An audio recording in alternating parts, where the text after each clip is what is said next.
할렐루야. 우리 주위 돌아보시면서 예수님 다시 오십니다. 인사 나누시겠습니다.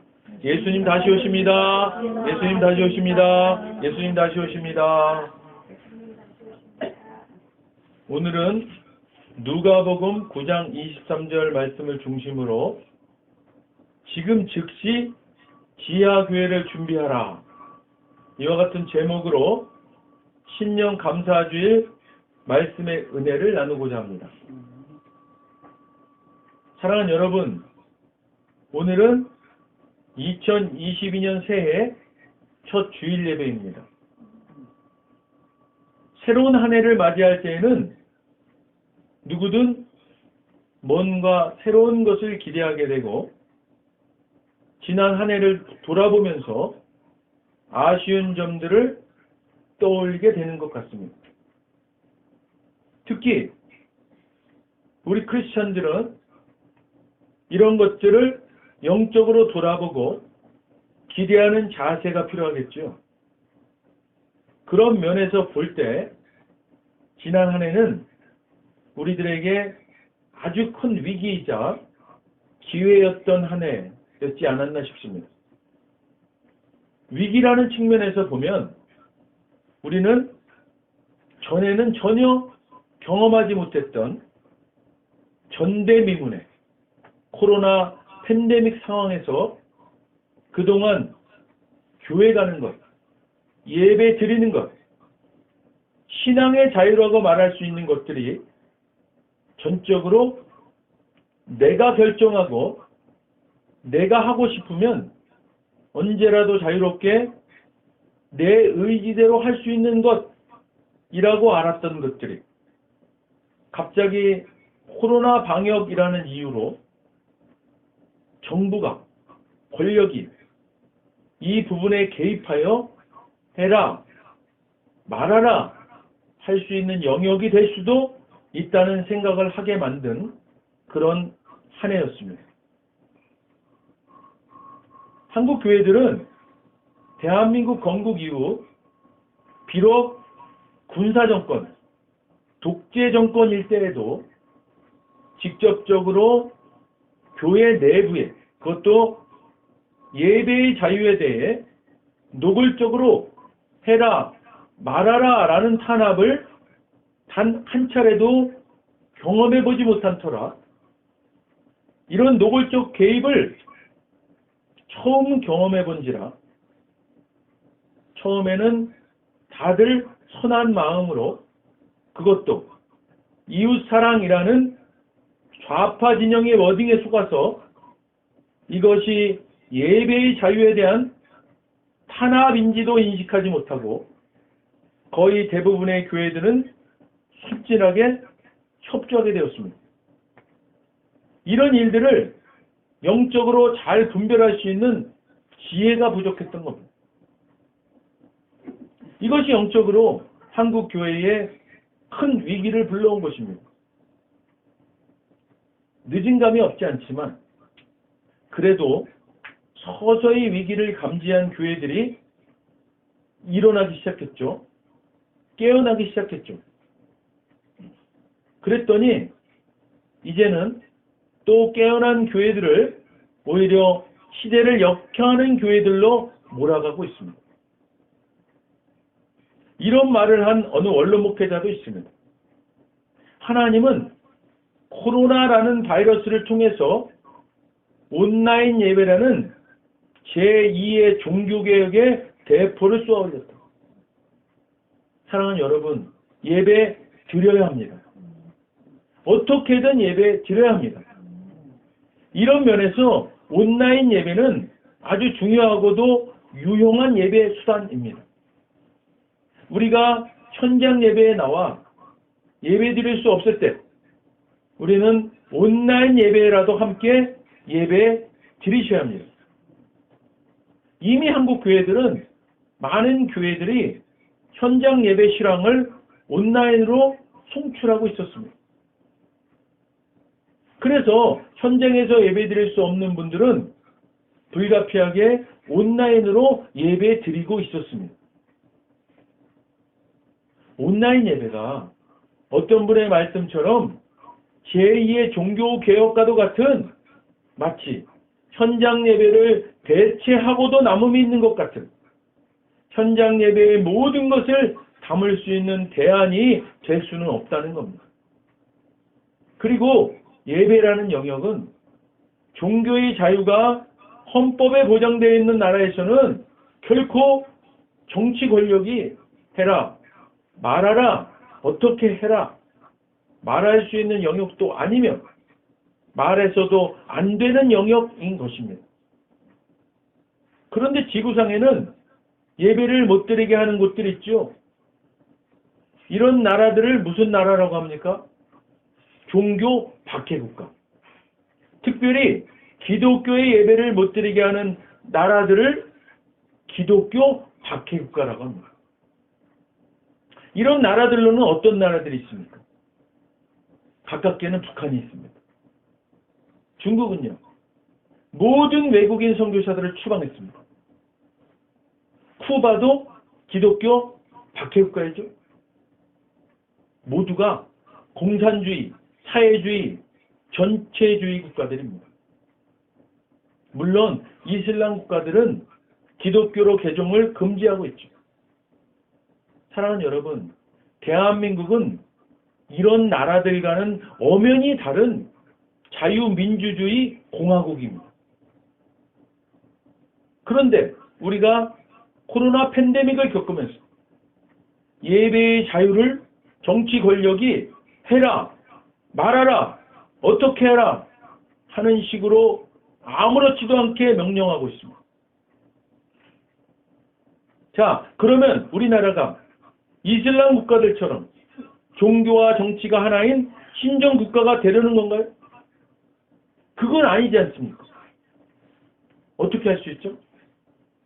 기독교 예배에만 그러는 것이 아니고 미사도, 법회도, 이슬람 집회도 겉으로는 동일하게 명령하고 있으니까. 자, 그렇다면 기독교 박해국가로 이제 남은 것은요. 공산주의, 사회주의, 전체주의 국가뿐입니다. 지금 이 나라는 이런 체제의 나라로 방향성을 가지고 움직이고 있는 것이라는 강한 의구심과 함께 영적으로는 이런 교회의 위기에 대비해야만 한다는 생각이 듭니다. 2022년 새해 달력에 통일부 달력에 김일성 생일, 김정일 생일, 김정은 생일이 빨간 글씨로 표시되어 있습니다.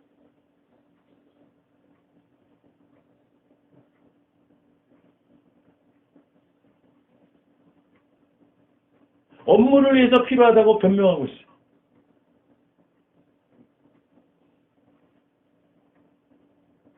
자, 이런 면에서 지금 우리는 영적으로 위기인 상황입니다. 이제 우리는 이 위기에 대비해야만 합니다. 이런 면에서 볼 때 지금의 위기 상황은 오히려 기회라고 말할 수 있을 것 같습니다. 위기를 위기인지 모르는 것이 문제이지. 위기를 위기라고 분별하고 인식하는 것은 그 위기에 대비할 수 있는 기회라고 말할 수 있습니다. 자, 그렇다면 아직은 아니지만 이 나라가 기독교 박해 국가를 향해서 한 걸음씩 가고 있는 상황이라면 이것을 영적으로 깨닫고 있다면 당연히 하나님의 종인 주의 종인 목사는 교회를 지키고 성도들, 개인의 신앙과 공동체를 지키기 위한 주님의 인도함 받는 준비하는 지혜가 필요하지 않겠습니까? 이를 위해서 저는 기도해 왔습니다. 그런데 주님께서 며칠 전 새벽에 구체적으로 깨닫게 해주셨습니다. 지금 즉시 지하교회를 준비하라. 영어로 하면요, 굳이 영어로 하면 prepare, underground church, now. 이 말씀을 받고 구체적인 것들을 거의 받아 적듯이 기록하면서 한편 놀랍기도 하고 너무나 감사함으로 벅차게 되었습니다. 왜냐하면요, 지금 우리가 과학선교교회가 드리고 있는 이 예배가 이미 하나님이 말씀하시는 지하교회, 언더그라운드 처치를 시작하고 있었다는 사실입니다. 사랑하는 여러분, 지금 과학선교교회에 주님의 지혜로 알려주시는 몇 가지만 순종하여 추가하면 고난과 핍박과 박해 가운데서도 주님의 몸된 교회를 지키고 우리의 신앙과 공동체를 지킬 수 있는 준비된 교회가 될 수 있음을 감사함으로 받으시는 여러분 되시기를 주님의 이름으로 축복합니다. 지금 제가 드리고 있는 이 말씀이 피부에 와 닿지 않으실 수 있습니다. 어쩌면 당연하다고도 볼 수 있습니다. 설마 세계 10위권의 선진국 수준의 나라인 우리나라가 공산주의나 전체주의나 사회주의 국가가 되려고? 이렇게 생각할 수 있습니다. 아직은 우리에게 닥친 일이 아니니까. 그래서요, 크리스찬들도 실제로 현재 북한과 같이 종교의 자유를 직접 말살당하고 있는 나라에 대해서는 관심을 가지고 있지만 우리나라와 같이 자유세계에 속해 있는 나라에서는요, 그런 일이 일어날 것이라고 생각하지 못하고 있다는 겁니다. 그런데 여러분, 북한도 똑같았습니다. 김일성이 처음에는요, 목사님들 이용했어요. 그 당시에요, 분별력 없는 목사들이 김일성과 함께 북한 전역을 연설하며 다녔습니다. 사랑하는 여러분, 영적 분별력이 흐려지면요, 이처럼 사단의 계략을 분별치 못하는 것 때문에 전혀 준비하지 못하고 있다가 어느 날, 이것이 종교의 자유를 박탈하는 과정이었구나 깨달았을 때는 이미 늦어진 상태가 되는 겁니다. 이런 상황에 대한 한 유대인의 이야기가 떠오릅니다. 한 거지가 있었습니다. 집집마다 다니며 아무리 구걸을 해도 헛일일 뿐이었어요. 아무도 그에게 먹을 것을 주지 않았습니다. 그러던 중 그가 눈길에 미끄러지는 바람에 다리가 부러져서 병원에 입원하게 되었습니다. 사람들은 그제서야 그 거지에게 동정심이 느껴져서 온갖 것들을 그 거지에게 가져다 주었다는 겁니다. 이 예화는요, 사람들은 피해를 방지하기 위해 뭔가를 하는 것보다는 이미 피해를 당한 사람들을 도와주려 한다는 겁니다.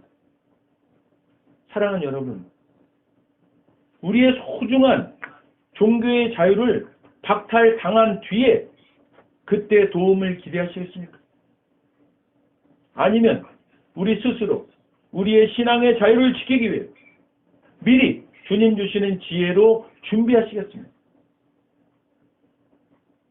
사랑하는 여러분, 지금 이 시대는 사실 우리나라 교회뿐만 아니라 전 세계 모든 교회들이 기독교 신앙의 자유를 지키기 위한 준비에 나서야 할 때입니다. 성경은 앞으로의 세상을 말세로 표현하시면서 지금보다 모든 면에서 세상 권력과 종교 권력이 하나님을 대적하는 쪽으로 향해 갈 것이라고 예언하고 있습니다. 그래서 믿음을 지키는 교회들은, 믿음을 지키는 성도들은 지하화될 수밖에 없는 겁니다. 지금같이 화려하고 웅장하고 숫자를 자랑하는 메모드 교회들은 존재 자체가 불가능하게 될 것입니다. 존재하려면 타협할 수밖에 없게 될 것이고, 아마도 예수 믿음의 구원을 지키지 못하게 될 것입니다. 코로나 상황에서 봤잖아요. 한국 교회들, 큰 교회들이 큰 일을 할 것 같았잖아요. 전혀 무기력했습니다. 교회 문 닫아라 그러면 그냥 닫았고, 열어라 그러면 열고. 여러분, 북한에도 교회가 있다고 선전하죠. 대표적인 교회가 봉수대 교회입니다. 거기에 있는 목사나 신도들이 실제 교회의 목사나 성도들이 아니고 그저 봉수대 교회라는 이름의 복무지에서 복무하는 공산당원이라는 사실을 다 들으셔서 알고 있지 않습니까? 북한에도 종교의 자유가 있다고 거짓 선전하기 위한 선전물입니다. 그런데도 대한민국의 일부 정신 나간 목사들이 봉수대 교회와 무슨 교류협력 이러면서 선전선동에 노란하고 있는 것은 참으로 가슴 아프고 슬픈 현실입니다. 사랑하는 과학선교교회 성도 여러분, 이제 앞으로 우리 교회는 어떠한 핍박과 환난과 고난 가운데서도 예배를 지키고 우리의 신앙을 지키는 언더그라운드 처치, 지하교회를 준비할 것입니다. 오늘 본문 말씀입니다. 누가복음 9장 23절입니다. 제가 먼저 읽겠습니다. 함께 따라 읽겠습니다. 아무든지 나를 따라오려거든 자기를 부인하고 날마다 제 십자가를 지고 나를 따를 것이니라. 우리 지하교회의 영성입니다. 이 말씀 기억하시고 한 해를 이 말씀 붙잡고 승리하시길 바랍니다. 초대교인들이 또 붙잡았던 말씀이 있어요. 항상 기뻐하라. 쉬지 말고 기도하라. 범사에 감사하라. 이게 종말론적 신앙입니다. 우리 이 두 말씀을 붙잡고 이 2022년을 승리하는 우리가 되기를 주님의 이름으로 축원드립니다. 다른 번역으로 이 말씀을 제가 드려보겠습니다. 나를 따르려는 사람은 누구든지 자기를 버리고 매일 제 십자가를 지고 따라야 한다. 누구든지 나를 따라오려거든 자기를 부인하고 날마다 자기 십자가를 지고 나를 따르도록 하여라.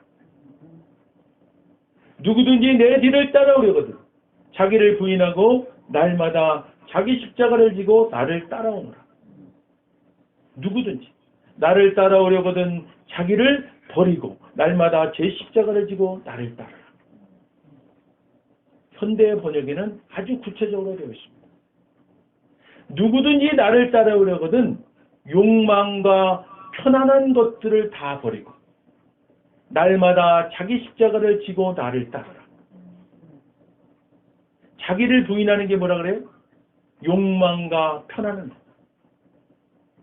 우리 지하교회 영성은요, 욕망과 편안한 것들을 버리고 자기 십자가를 지고 주님을 따르는 것입니다. 사랑하는 여러분, 앞으로 2022년 한 해 동안 차근차근 언더그라운드 처치, 지하교회를 준비해 나가는 동안 마음에 담고 머리에 새기고 기억하며 지키고 나가야 할 말씀입니다. 우리 한 번 더 함께 따라 읽겠습니다. 제가 먼저 읽겠습니다. 아무든지 나를 따라오려거든 자기를 부인하고 날마다 제 십자가를 지고 나를 따를 것이니라. 아멘. 기도하겠습니다. 먼저 오늘 아직 예수님을 구세주로 영접하지 않은 분이 있다면 그분들께 오늘 하나님께서 말씀하십니다. 나는 너희를 사랑하기에 내 아들을 너희에게 주었다. 예수님은 우리를 대신해서 십자가에 못 박혀 죽으셨고 우리를 위하여 우리를 대신하여 죽으셨습니다. 그 결과 거룩하신 하나님의 모든 정죄함과 처벌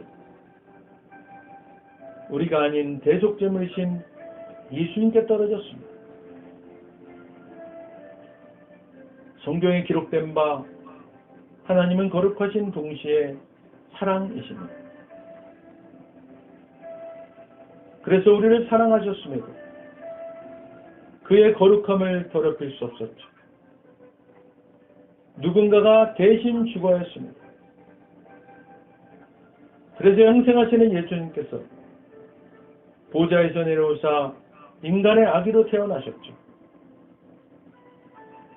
죽기 위해 오신 겁니다. 완벽한 인간이신 그분이 흠없는 인생을 사신 주님이 우리를 위해 흠없는 순양이 되셨습니다. 십자가에서 우리 대신 죽으셨고 3일째 되던 날 부활하셨습니다. 아직 예수님을 영접하지 않으셨다면 이 기도를 따라 하시길 바랍니다. 돕는 마음으로 다 같이 따라 하시겠습니다. 하늘에 계신 아버지, 얼마나 멋진 선물을 제게 주셨는지요. 주 예수 그리스도를 보내사 십자가에서 죽게 하셨고 저의 대속제물로 삼으셨습니다. 예수님은 내 죄와 저주와 처벌을 받으셨습니다. 그 모든 것이 십자가에서 완결되었습니다. 오늘날 예수님이 죽음에서 부활하셨기에 나는 예수님 안에서 하나님 앞에 설 수 있게 되었습니다. 하나님의 은총을 받고 선하심과 복의 면류관을 했습니다. 예수님은 이제 나의 구원주이십니다. 예수님은 이제 나의 주님이십니다. 하나님 아버지 감사드립니다. 예수님 이름으로 감사하며 기도드립니다. 아멘. 오늘 진심으로 따라하신 이 영접 기도가 믿어지는 은혜가 임하신 분 구원 받으셨습니다. 할렐루야.